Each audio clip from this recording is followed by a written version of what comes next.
Patuloy ang mahigpit na paalala ng Quezon City LGU kaugnay sa tamang paghahanda at epekto ng baha sa mga komunidad. Yan ang ulat ni J.M. Pineda.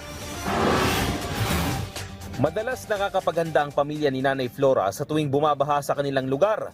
Pero nagulantang umano sila nitong hapon ng August 30 dahil minuto lang ay umangat na agad ang tubig sa malapit na creek sa kanilang bahay. Bigla talaga yung baha. Ang laki talaga agad.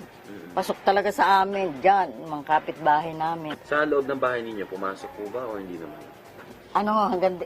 Nilagyan ko ng harang. Kung wala akong harang, pasok talaga. Papasok na yung tubig? Papasok ang tubig. Ano ang tsura ng tubig na sabi niyo kanina? Maitim.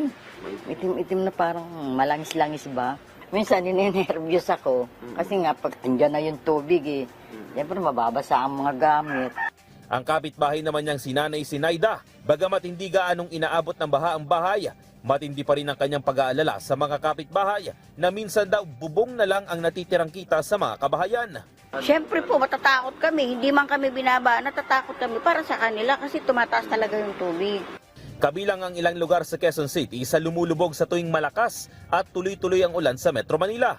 Nitong mga nakarang taon nga, umaabot ng lagpas tao ang baha sa ibang mga residential areas. Minuto lang ang bibilangin, lumulubog na agad ang mga kabahayan. Ang mga malalaking kalsada gaya ng Commonwealth Avenue at Elliptical Road hindi rin pinapatawad ng matataas na baha. Ang Quezon City LGU patuloy naman ang paalala sa kanilang mga residente, lalo pa at maraming mga kabahayan ang nakatirik sa tabing ilog.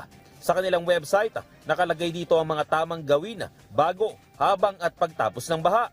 Kabilang nga dyan ang pananatili ng mga residente sa kanilang bahay at manood o makinig ng mga ulat panahon. Kailangan rin umanong maghanda ng emergency go bag at maghanda na rin ng emergency evacuation plan. Kung sakali namang tumaas na ang baha, umakyat na umano sa mas mataas na lugar at manatili muna dito. Maganda rin daw na mag-monitor ng sitwasyon ng panahon. Iwasan rin umano ang paghawak sa mga dikuryenteng bagay. Paalala pa nila na huwag lumangoy at maglaro sa baha. Huwag na rin umanong tangkain na tumawid sa mga sapa o ilog.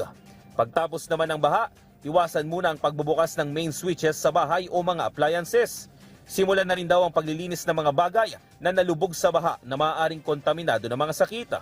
Kung sakali naman daw na lumikas, huwag agad bumalik hanggat hindi pa idinedeklarang ligtas ang lugar. Kapag may emergency, pwede umanong tumawag sa QC Hotline 122 at manatiling alerto sa mga posibleng mangyari.